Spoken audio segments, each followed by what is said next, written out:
तुझ्यासारख्या अडाणी गावंढळ बाईला सांभाळण्यासाठी मी तुझ्या मुलासोबत लग्न केलं नाही. आत्ताच्या आत्ता तुझे कपडे घ्यायचे, बॅग भरायची आणि चालायचं ह्या घरातून. निघ असं म्हणून भैरवी जोरजोरात तिच्या सासूबाईंसोबत म्हणजे जिजाबाईंसोबत भांडण करत होती.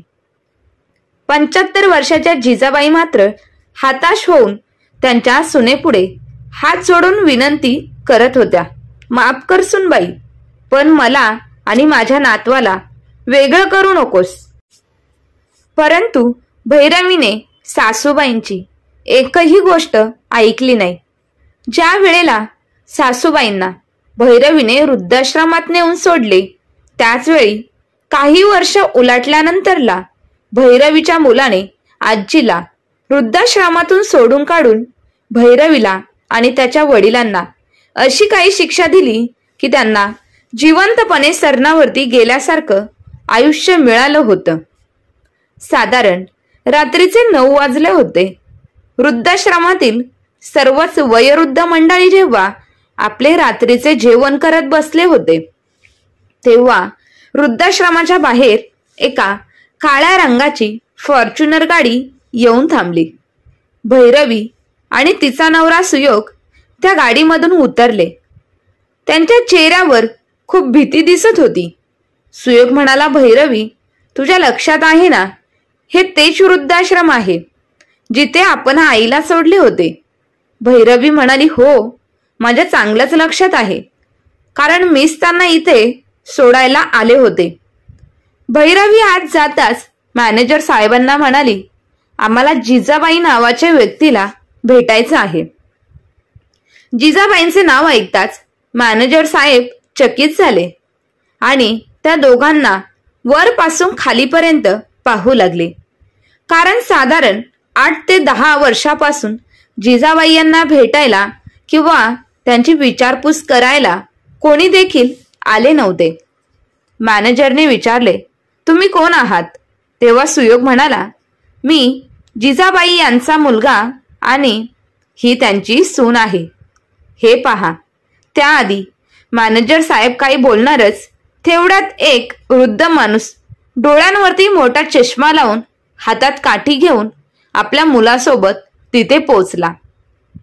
त्यांचा मुलगा त्या वृद्ध व्यक्तीला वृद्धाश्रमात दाखल करण्यासाठी आला होता. आता मॅनेजर साहेबांना म्हणाला, साहेब, माझ्या वडिलांना येथे दाखल करून घ्या, नाहीतर माझी बायको त्यांचे जगणे मुश्किल करेल. आजकाल ती माझ्या वडिलांवरती हात उचलायला देखील घाबरत नाही. घरातील सर्व कामे करून घेते. मला ते पाहवतही नाही. म्हणूनच मी माझ्या वडिलांना इथे घेऊन आलो आहे. हे ऐकताच मॅनेजर साहेब म्हणाले, वाईट वाटून घेऊ नका, पण तुम्हाला लाज वाटत नाही का? बायको आपल्या वृद्ध वडिलांवरती हात उचलते म्हणून तुम्ही त्यांना इथे घेऊन आला आहात. वडिलांना वृद्धाश्रमात पाठवण्यापेक्षा तुमच्या बायकोला तुम्ही सोडून का देत नाही?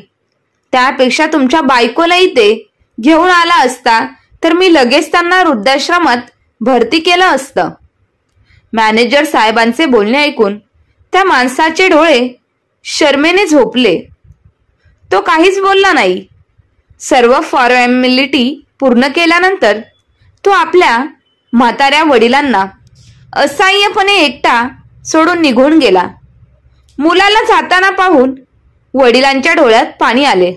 सुयोग आणि भैरवी हा सर्व प्रकार पाहत होते. त्यांच्याही मनात विचार आला की कधी काळी ह्या वृद्ध माणसांच्या मुलांच्या जागी ते होते आणि त्यांनीही आपल्या आईला असेच इथे आणून सोडले होते आणि त्यानंतर कधीच साधी आईची चौकशी सुद्धा केली नाही की ती जिवंत आहे की नाही. तो अनोळखी माणूस गेल्यानंतर भैरवीने तिची बॅग उघडली आणि बॅगेतून लग्नपत्रिका बाहेर काढत मॅनेजरला दाखवत म्हणाली, सर, ही माझ्या मुलाच्या लग्नाची पत्रिका आहे. आम्ही त्याच्या आजीला म्हणजे जिजाबाई यांना लग्नासाठी घेऊन जायला आलो आहोत. आम्ही अमेरिकेत राहतो, पण त्याचे लग्न भारतात करणार आहे. माझ्या मुलाचा हट्ट आहे. जर त्याच्या लग्नामध्ये त्याची आजी आली नाही तर तो लग्न करणार नाही. त्यामुळे कृपा करून तुम्ही जिजाबाई यांना बोलवून घ्या. आम्हाला त्यांची माफी मागायची आहे. जर ते लग्नाला आले नाही तर त्यांचा नातू लग्न करणार नाही. तेव्हा मॅनेजर साहेब रागात म्हणाले, तुमच्यासारख्या स्वार्थी सुनांना मी अगदी व्यवस्थित ओळखतो. वृद्धाश्रमात सोडल्यानंतर तुम्ही मागे वळून कधी आई वडिलांना फोन करून साधी चौकशी करत नाही किंवा त्यांना भेटायलाही येत नाही. आणि तसेही तुम्ही ज्या जिजाबाईंबद्दल मला विचारत आहात ना, ते आता इथे राहत नाही. कारण तुम्ही जेव्हा त्यांना इथे सोडून गेला होतात तेव्हा या शहरामध्ये त्यांचे मन अजिबात लागत नव्हते. ते त्यांच्या नातवाच्या आठवणीत सारखे रडत होते. त्यामुळे त्यांनी खाण्यापिण्याकडे दुर्लक्ष केलं होतं आणि त्याचा सगळा परिणाम त्यांच्या तब्येतीवरती होत होता. म्हणूनच त्यांना ह्या आश्रमातून दुसऱ्या आश्रमामध्ये शिफ्ट केलं आहे. हे पहा, आता रात्र व्हायला आली आहे. कृपा करून तुम्ही इथून जा. इथल्या सर्वांची झोपेची वेळ झाली आहे. एका नवीन वृद्धाचे ऍडमिशन झाले आहे. त्यांना सुद्धा आम्हाला एका खोलीमध्ये शिफ्ट करायचं आहे. बाजूला उभ्या असलेल्या वृद्धाला चला काका असे बोलून मॅनेजर तिथून निघून गेला. तेव्हा भैरवी मॅनेजर साहेबांना हात जोडून म्हणाली, हे बघा मॅनेजर सर, फक्त तुम्हीच आम्हाला मदत करू शकता. प्लीज सांगा ना, आमची आई कोणत्या वृद्धाश्रमामध्ये आहे? तेव्हा मॅनेजर रागाने म्हणाले, हे पहा, आता बरीच रात्र झाली आहे. तुम्ही इथून एका आठवड्यानंतर या. तोपर्यंत मी जिजाबाई यांना कोणत्या आश्रमात आहे ते चेक करतो. सुयोग म्हणाला, मॅनेजर साहेब, आमच्याकडे वेळ खूप कमी आहे. कारण मुलाच्या लग्नाची तारीख जवळच आली आहे. त्यामुळे आम्ही सारखे सारखे तुमच्या वृद्धाश्रमात येऊ शकत नाही. एवढे बोलून सुयोग आणि भैरवी नाराज होऊन वृद्धाश्रमातून बाहेर निघून गेले. भैरवी आणि सुयोग गाडीमध्ये बसून निघून जातात. वाटेत सुयोग भैरवीला म्हणाला, हा सर्व तुझ्या हट्टीपणाचा परिणाम आहे. तूच आईला वृद्धाश्रमात सोडले होते ना, आणि राजवीरला तूच खोटे सांगितले होते की ती माझ्या धाकट्या भावाच्या अजिंक्यच्या घरी अगदी आनंदात राहत आहे. आता तू खोटं बोललीस, मग शिक्षा तर मिळणारच ना. हे ऐकताच भैरवी म्हणाली, तुम्हाला तर सवयच आहे. जर काही वाईट झाले तर त्याचे संपूर्ण खापर तुम्ही माझ्या माथी फोडता. खरे तर तुमचीच आई घेऊन अमेरिकेला जाण्याची इच्छा नव्हती. भैरवी म्हणाली, मग बरोबरच आहे. आपण एकट्याने का त्यांना सांभाळायचे? ती काय फक्त तुमच्या एकट्याची आई आहे का? तुमच्या धाकट्या भावाचे काही कर्तव्य नाही का? सुयोग रागाने म्हणाला, तुझी बडबड आधी बंद कर ग. ही वेळ बडबड करण्याची नाही. अगं, जर हे लग्न झाले नाही तर करोडांची डील माझ्या हातातून जाईल. आपण ह्या आधीही कर्जात बुडालो आहोत. लग्न झाले नाही तर रस्त्यावर येऊ. राजवीरला नीट समजावून सांग. त्याला म्हण की तू आता मोठा झाला आहेस, त्यामुळे लहान बाळासारखा हट्ट करू नकोस. आजी आजी नावाचा जप करू नकोस. हट्ट सोडून दे आणि गुपचूप लग्नाला तयार हो. त्याने आपला खूप फायदा होईल. आपले कर्ज सुद्धा कमी होईल.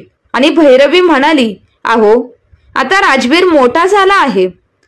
आता आपण त्याला कसे सांगायचे की आपण आईला त्याच्या अजिंक्य काकाच्या घरी न सोडता वृद्धाश्रमामध्ये सोडले होते? आणि कोणास ठाऊक ही बाई आता कोणत्या वृद्धाश्रमामध्ये गेली आहे आणि तिला आता शोधायचं कुठं? हॉटेलवर पोहोचल्यानंतर भैरवी शांतपणे सोफ्यावरती बसली होती आणि भूतकाळातल्या गोष्टी आठवू लागली. अरे देवा, काय करावे ह्या म्हातारीचं? काय झालं सुनबाई? तू एवढं रागामध्ये का बोलत आहेस? आई, तुम्हाला किती वेळा सांगितले आहे की राजवीरला उगाचच काहीही उलट सुलट शिकवत जाऊ नका. जिजाबाई आश्चर्यचकित होऊन म्हणाली, सुनबाई, मी असे काय बोलले होते की तू आज एवढी रागावली आहेस? भैरवी म्हणाली, आई, आज सकाळी राजवीर तुमच्यासारख्या खेड्यातली भाषा त्याच्या मित्रांसोबत बोलत होता.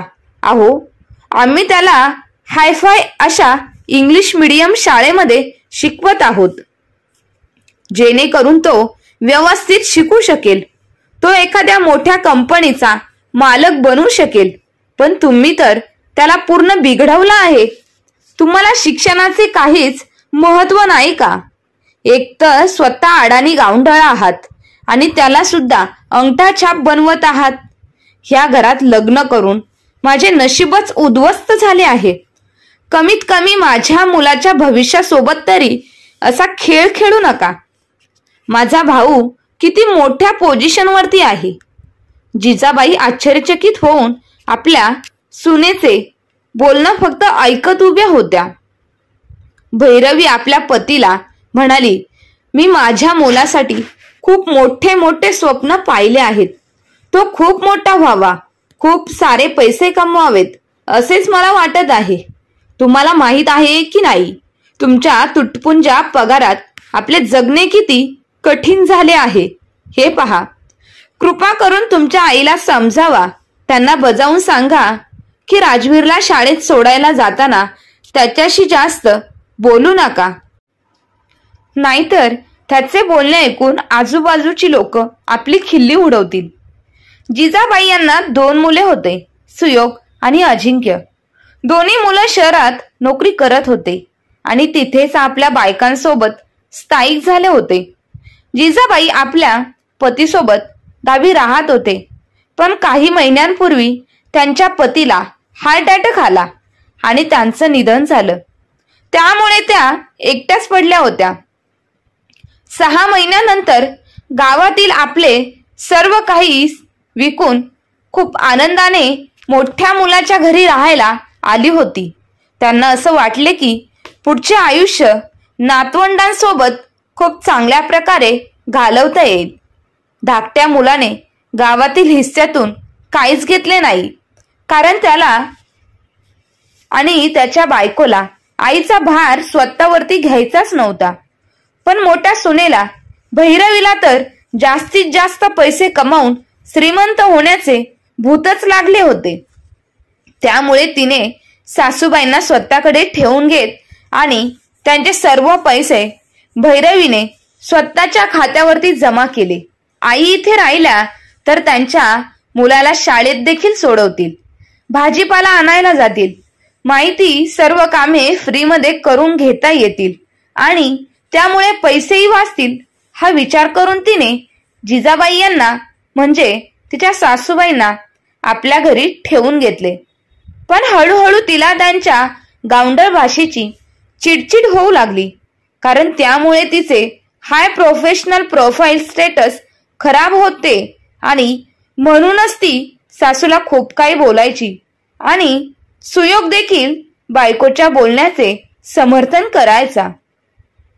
10 वर्षाच्या राजवीरला आईचे कडवट बोलणे आवडत नव्हते.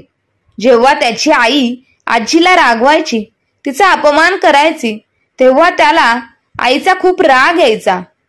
आज जिजाबाई काम करता करता थोडेसे गुणगुणत होत्या आणि त्यांना गुणगुणताना राजवीरने ऐकले आणि तो देखील आपल्या मित्रांच्या पुढे जाऊन ते गाणे बोलू लागला. जेव्हा तिच्या मुलाला भैरवीण्याचं गाणं बोलताना गावंढळ भाषेत ऐकलं, तेव्हा तिने आपल्या सासूबाईंवरती खूप राग काढला. एके दिवशी राजवीर हट्ट करू लागला की त्याला आजीबरोबर शाळेला जायचंच नाही. तेव्हा त्याची आई त्याला म्हणाली, काय झालं राजवीर, तुला आजी सोबत शाळेला का जायचं नाही? हे बघ, तुला आम्ही स्कूल बस लावलेली नाही, त्यामुळे तुझी आजी तुला शाळेत सोडवेल.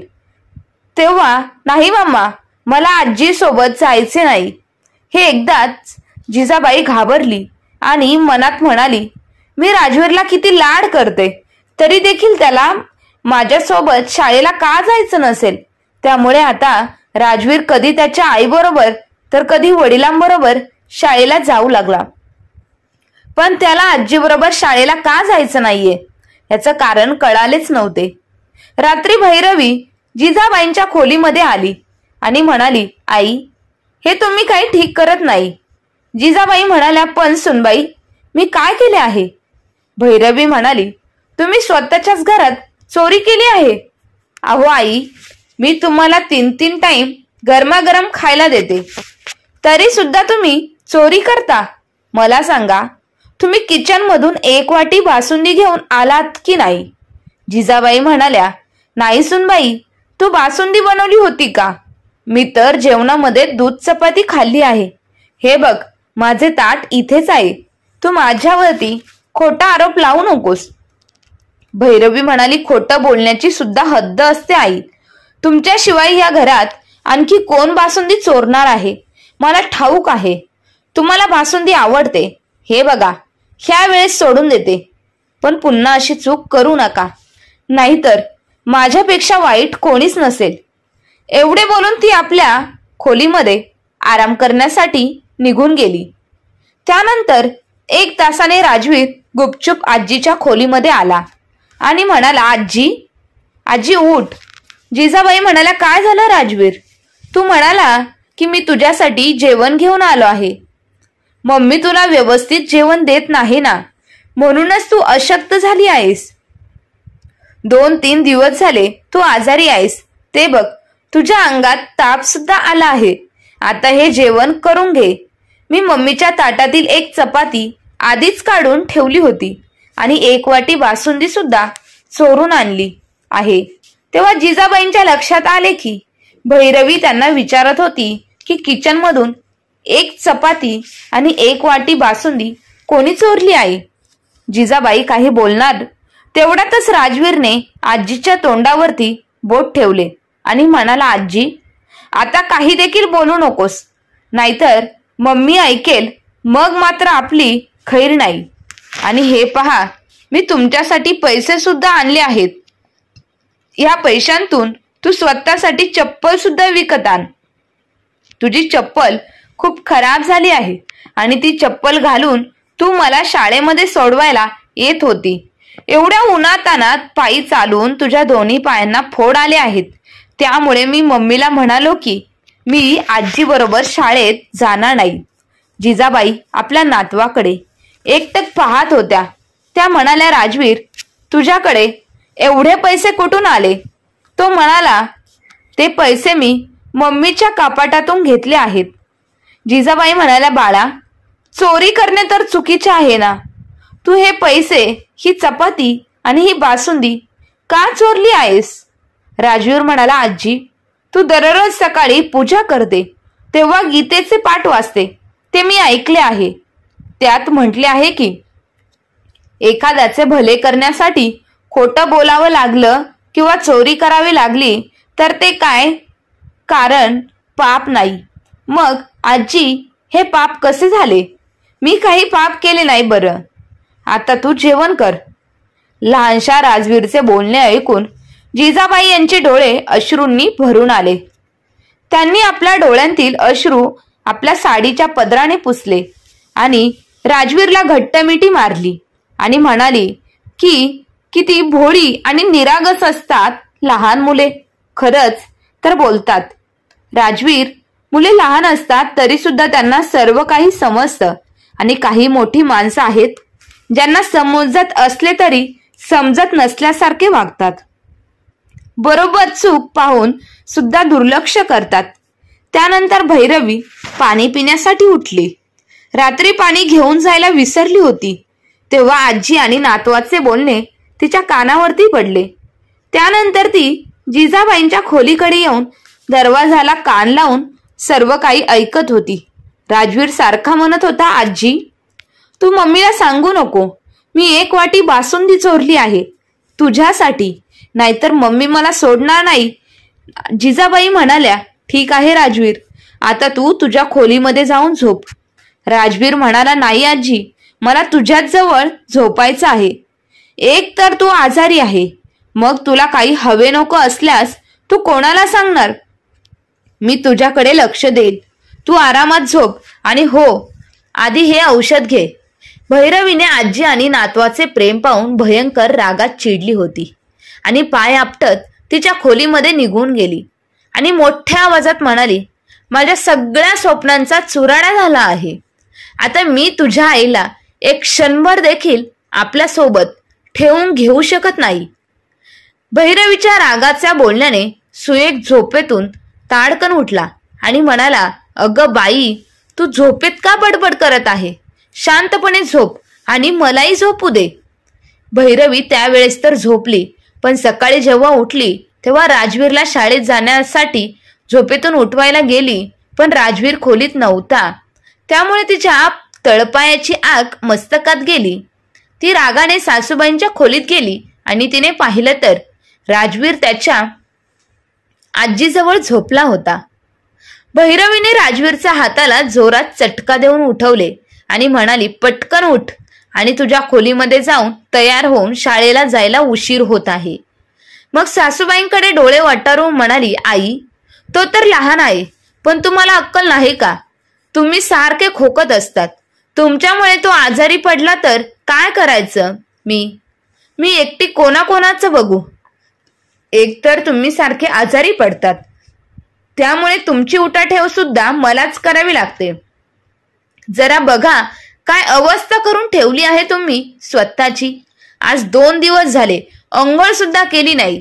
तुम्ही सगळ्या खोलीत वास पसरला आहे. एक तर तुम्ही खोली सुद्धा नीट स्वच्छ करत नाहीत. रिकाम टेकड्यासारखे बसून असता. तुम्ही दिवसभर खोलीत बसून काय काय करत असता?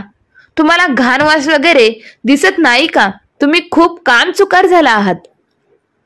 जिजाबाई म्हणाल्या, सुनबाई, तुला मी काही काम करत आहे हे दिसत नाही, पण माझी तब्येत खराब झाली आहे. मला डॉक्टरांकडे घेऊन जावे, जेवण द्यावे, औषधे द्यावी असं मात्र वाटत नाही का ग? तुला तर फक्त असं वाटतं की मी आजारी असले तरी ह्या अवस्थेत सुद्धा काम करावे, हातपाय चालवावेत. हे बघ, मला बोलतानाही चक्कर येत आहे. भैरवी हसली आणि म्हणाली, घ्या, यांना आता चक्कर येत आहे म्हणे. रात्री वाटीभर बासुंदी चाटून पुसून खाल्ली आणि आता म्हणत आहे की मला चक्कर येत आहे. ती पुढे म्हणाली, आई, तुमचे हातपाय कमी पण जीभच जास्त मात्र चालायला लागली आहे. एवढे बोलून ती रागाने खोलीच्या बाहेर निघून गेली. तेवढ्यात जिजाबाई मनातल्या मनात म्हणाल्या, जेव्हा मुले आजारी पडतात तेव्हा आई वडील त्यांना नेहमी आपल्या छातीशी लावून ठेवतात. तेव्हा तर आई वडिलांना भीती वाटत नाही की आम्ही सुद्धा मुलांमुळे आजारी पडू. असो. खोलीत गेल्यावरती भैरवी सगळा राग राजवीरवरती काढू लागली. ती तिच्या नवऱ्याला म्हणाली, हे बघा आता पाणी डोक्यावरून जात आहे. मला भीती वाटत आहे की आई माझ्या राजवीरला स्वतःकडे ओढून घेतील. आता मी त्यांना आपल्या सोबत एक क्षणभर सुद्धा राहू देणार नाही. सुयोग काहीतरी करा. एक तर त्यांना वृद्धाश्रमात पाठवून द्या किंवा मग तुमच्या धाकट्या भावाच्या घरी पाठवा. आता मला तरी ह्या घरामध्ये त्या सहन होत नाही. तेवढ्यात फोनची रिंग वाजली. भैरवीच्या आईचा फोन होता. भैरवीने फोन उचलला आणि म्हणाली, हॅलो आई, काय झालं? तू एवढ्या सकाळी फोन का केला आहे? आई म्हणाली, त्याचे काय आहे ना, तुझ्या भावाला अमेरिकेमध्ये नोकरी मिळाली आहे.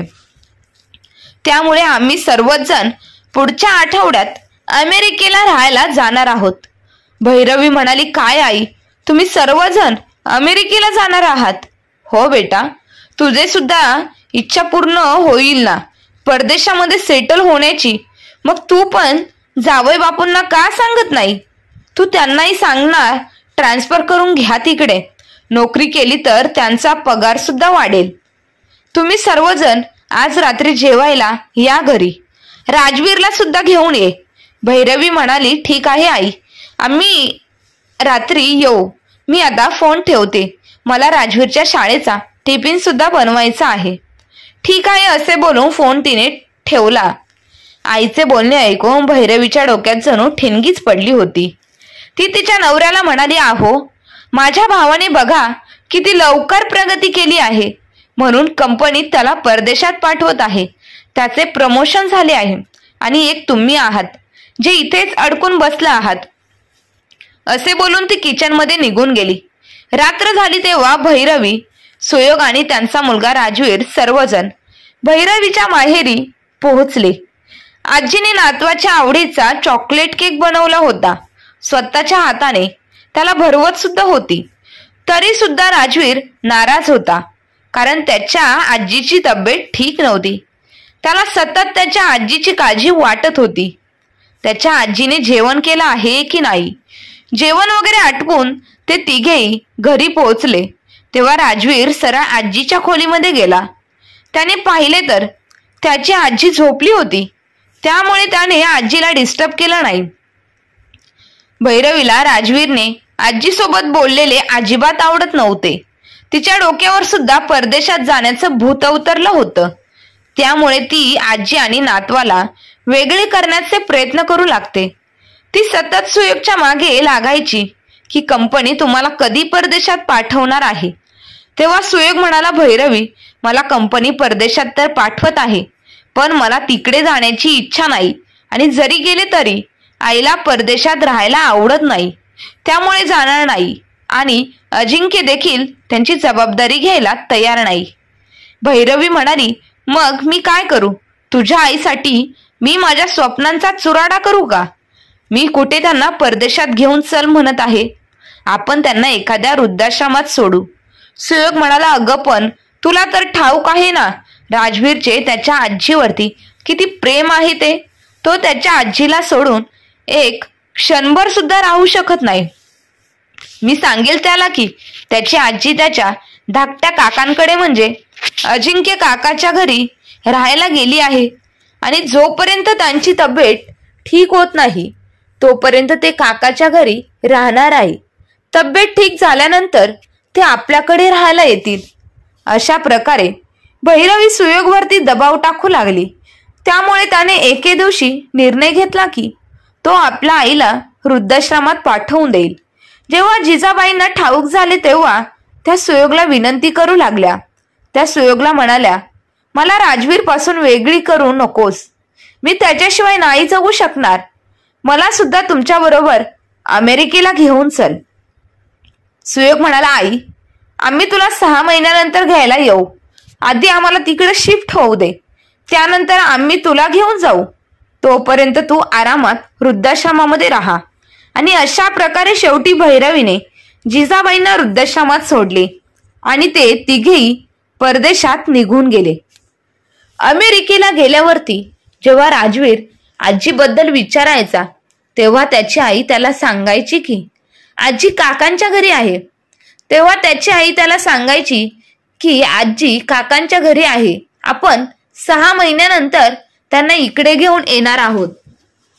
त्यांची तब्येत ठीक नसल्यामुळे ते आपल्याकडे यायला नको म्हणत आहे. आजी आणि नातवाचे बोलणे होऊ नये यासाठी भैरवी नेहमीच प्रयत्न करत असायची. त्यामुळे ती राजवीरला सारखी अभ्यासामध्ये व्यस्त ठेवायची. हळूहळू वेळ पुढे सरकत होती. राजवीर मोठा झाला होता. त्याचे शिक्षण पूर्ण झाल्यावर त्याला एका नामांकित कंपनीमध्ये नोकरी लागली. त्यानंतर काही वर्षांनी कंपनीने त्याला एका मोठ्या प्रकल्पासाठी 1 वर्षासाठी भारतात पाठवले, जिथे त्याला ग्रामीण भागात नवीन तंत्रज्ञान राबवायचे होते. प्रोजेक्टरवर काम करताना राजवीरची ओळख प्रतीक्षा नावाच्या एका मुलीसोबत झाली. प्रतीक्षा एका करोडपती कुटुंबातील एकुलती एक मुलगी होती, पण तिला आपली स्वतःची अशी वेगळी ओळख बनवून स्वतःच्या पायांवरती उभे राहण्याची इच्छा होती. त्या दोघांचे विचार एकमेकांशी खूप जुळत होते आणि त्यांच्या मैत्रीचे रूपांतर प्रेमात झाले. काही दिवसातच राजवीरला जाणवले की प्रतीक्षा तीच मुलगी आहे जिच्यासोबत त्याला आयुष्य घालवायचे आहे. प्रतीक्षा आणि तिचे कुटुंब राजवीरचा साधेपणा आणि चांगल्या स्वभावामुळे प्रभावित झाले होते आणि त्यांनी लग्नाला होकार दिला. प्रोजेक्टचे काम झाल्यावरती राजवीर अमेरिकेला परत गेला आणि प्रतीक्षा बरोबर लग्न करणार असल्याचे आई बाबांना सांगितले. प्रतीक्षा करोडपती घरातून आली आहे, चांगल्या कुटुंबातील आहे. हे ऐकून राजवीरची आई बाबा लग्नासाठी पटकन तयार झाले. कारण सुयोग करोडो रुपयांच्या खर्चामध्ये बुडाला होता. त्याने चालू केलेली कंपनी घाट्यात गेली होती आणि जर वेळेवर कर्ज चुकते केले नाही तर तो रस्त्यावर येणार आहे हे त्याला व्यवस्थित माहीत होते. त्यामुळे हे लग्न झाल्यानंतर फायदाच होणार आहे हे त्याला स्पष्ट दिसत होते. न मागता आता हुंडा सुद्धा मिळणार होता. लग्नाची तयारी करण्यासाठी भैरवी आणि सुयोग भारतात जाण्यासाठी तयारी करू लागले.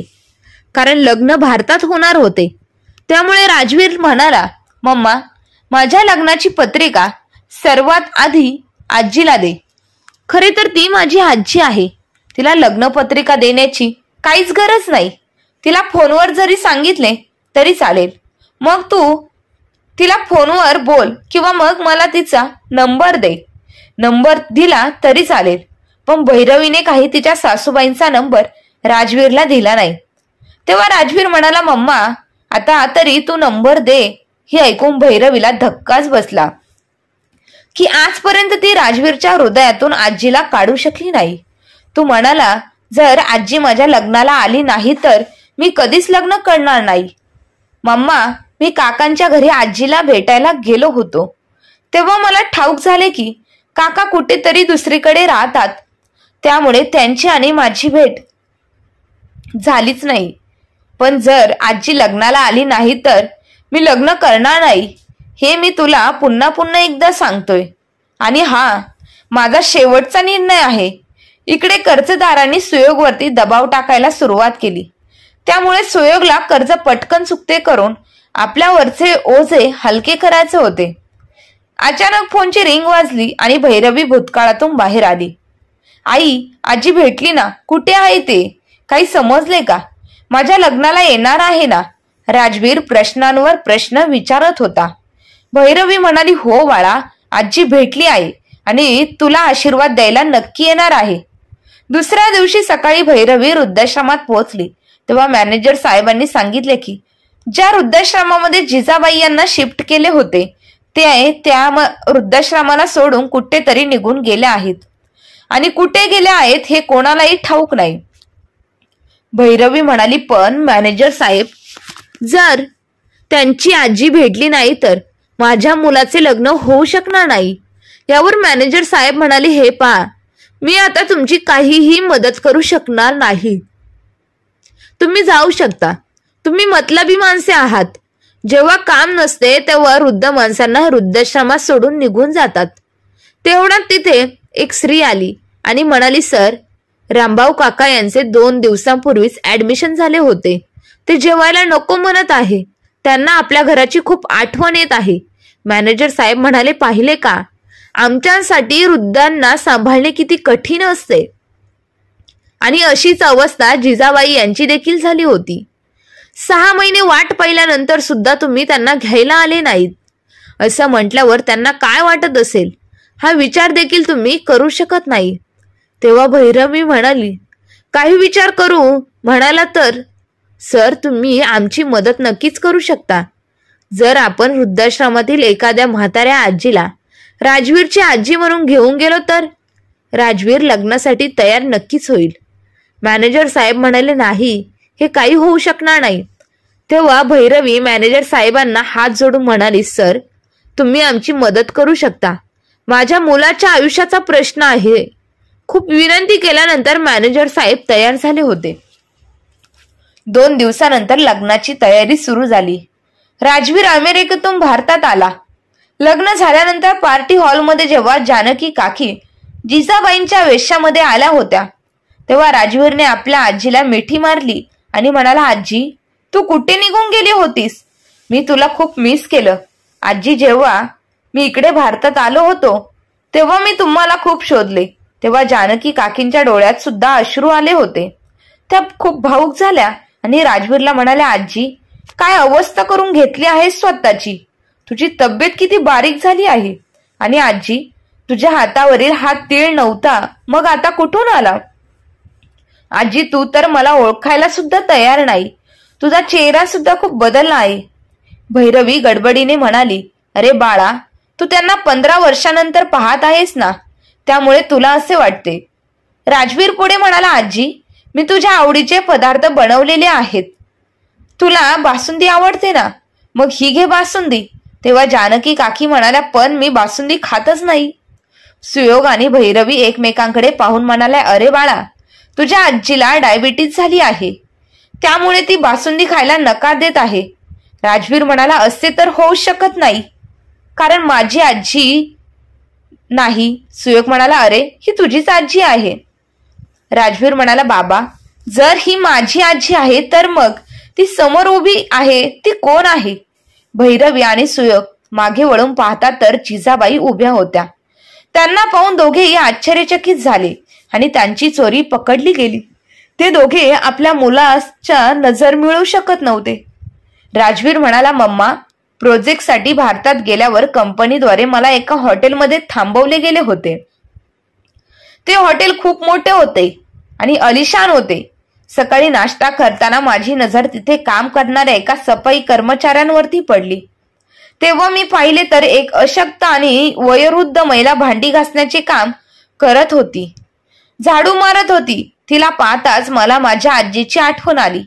त्यामुळे मी तिकडेच गेलो आणि म्हणालो, आजी. माझा आवाज ऐकून आजीने मागे वळून पाहिले तर ती आपल्या नातवाला ओळखू शकली नाही. या 10-15 वर्षात राजवीर खूप स्मार्ट आणि मोठा झाला होता, पण राजवीरने त्याच्या आजीला बरोबर ओळखले होते, कारण तो त्यांना कसा विसरू शकणार होता. त्याच्या पाकिटातून त्याने आजीचा फोटो काढला आणि तो म्हणाला, आजी, मी तुझा नातू राजवीर आहे, जो अमेरिकेतून आला आहे. जिजाबाई यांनी पहिल्यांदा राजवीरला मिठी मारली आणि बराच वेळ रडत उभ्या राहिला.